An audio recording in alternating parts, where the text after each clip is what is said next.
Have you heard what the White Shadow did? Shh. How many times have I asked you not to mention her? But yes, I have. She killed the new Elden Lord. Do you really believe that stupid rumor? That she can hear you whenever you speak her name? Better safe than sorry. Tell me that story again. The one about the castle. I was hired by the Lord of the Castle for a simple woodworking job. But when I arrived, there was not a living soul in sight. The soldiers were dead. All the knights in gleaming armor were dead. Even the damn troll they kept as a pet was dead. So was the Lord of the Castle. And that was when I saw her. A woman dressed in black, with eyes like the night sky. And I mean it. She had no pupils nor irises. It was most unnatural. But the most peculiar thing about her was that her shadow was white. I thought my eyes were playing tricks on me, but when she moved, the shadow moved with her. I suppose that's why they call her the greatest assassin in the lands between. It's incredible how people describe her. She holds no staff nor seal, yet she wields the power of the stars. She's neither a ghost nor a human, yet she's stealthier than a ghost and deadlier than a human. Queen of Assassins, Master of Combat. But I never understood the line about not being a ghost nor a human. What is there to not understand?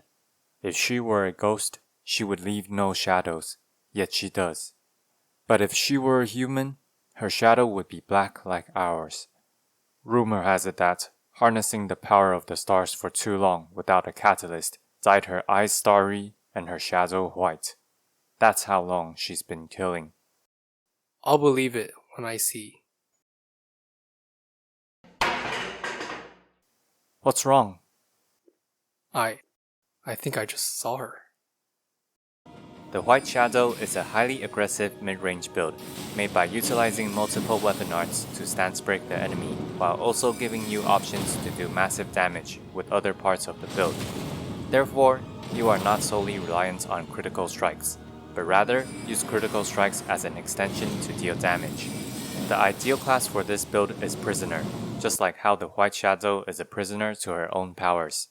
For those who haven't seen my poise damage or stance damage, whatever you want to call it, video, I suggest taking a look if you want to know what this table is all about, as it will explain my weapon art choices for the White Shadow build. For the core of the build, I am going to be running Ice Spear as my ranged option, which also helps us apply code. Impaling Thrust for a faster high poise damage melee option that also deals with shields, and Glintblade Phalanx as a poise break support tool when we disengage from bosses to set up a safer poise break combo. Previously, the Flame of the Redmanes build pretty much only required a Misery Cord, so it allows you to choose any other main hand weapon you want to supplement the build with. Obviously, you can also just use the dagger and spam Redmanes for everything. It's why the build was so strong. Since we're running Ice Spear and Impaling Thrust for the White Shadow, we have more limited options.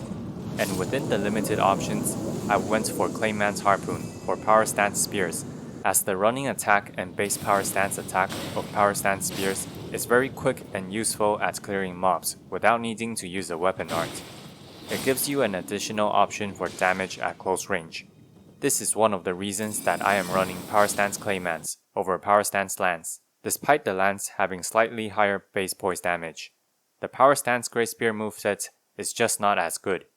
Also, the projectile for Ice Spear is a constant 25 poise damage regardless of the weapon's base poise damage.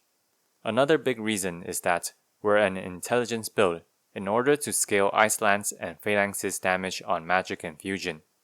And as you probably know by now, Clayman has a really good magic infusion thanks to having base magic damage and scaling. You can indeed swap to the Cross Naginata for the extra reach and bleed, or Lance for more poise damage in future playthroughs if you choose to. However, without cheating or trading for these two options, you can only get one of these during a single playthrough, while you can farm the Clayman's Harpoon. Another thing is Clayman's just has lower stat requirements and weight, so it is definitely the superior way to go without being very high leveled, as we can concentrate our investments much better. For those that are wondering why we're running Magic Infusion instead of Cold Infusion for Ice Spear, it is because Magic Infusion allows you to do more damage with the Ice Spear bullet art. While we do lose cold buildup on the spinning portion of Ice Spear without Cold Infusion, we mostly use Ice Spear as our ranged option, so the benefit outweighs the cost, because Ice Spear's projectile always applies 160 frostbite buildup regardless of the infusion. However, you can choose to run Cold Infusion on the spear with Impaling Thrust, or change both spears to Cold Infusion later on at higher levels when Cold Infusion's attack scales harder than Magic Infusion. Furthermore, the Clayman's Harpoon will also lose its advantage over the Cross Naginata if you do choose to level your character higher. The Wing of Astel is also an additional weapon art you can choose to spam on certain bosses that are large or will consistently get staggered by it. Since the other weapons don't use Somber Smithing Stones, you might as well find a place to use them.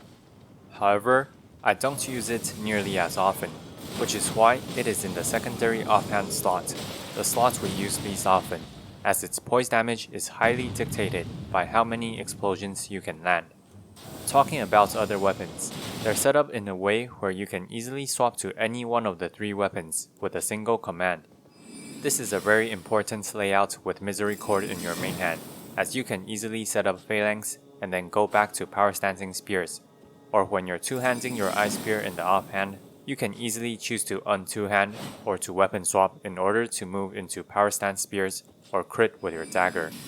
It does take some practice, but once you're used to it, you'll be able to swap to the right setup quickly and swiftly in the heat of battle. And Impaling Thrust just gives you another close range, high stagger option that you can weave into your attacks. If you don't find yourself utilizing Impaling Thrust much, I would just slot Ice Spear in the main hand instead, which will allow you to have an easier time swapping weapons too, as you only need to change your main hand.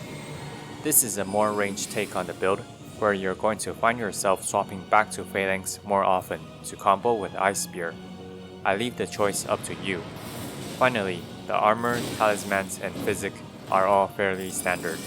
The armor is obviously very fashion oriented.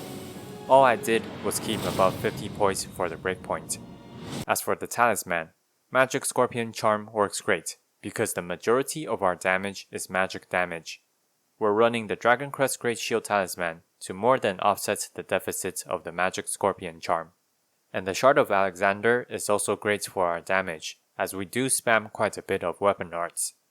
Finally, the Assassin's Cerulean Dagger is more for early game sustain when you don't have that many flasks.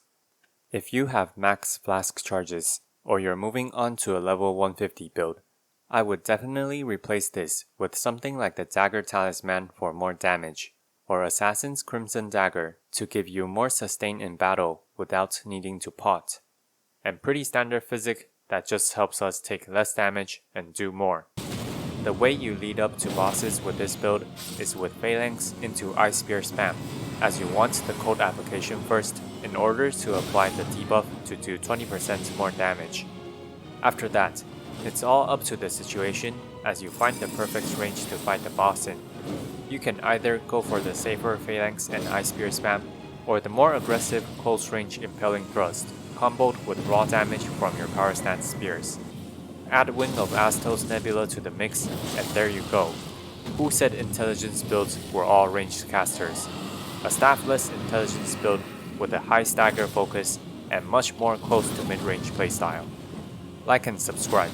If you want to support my work, please consider buying my fantasy novel or donating to my Patreon down below.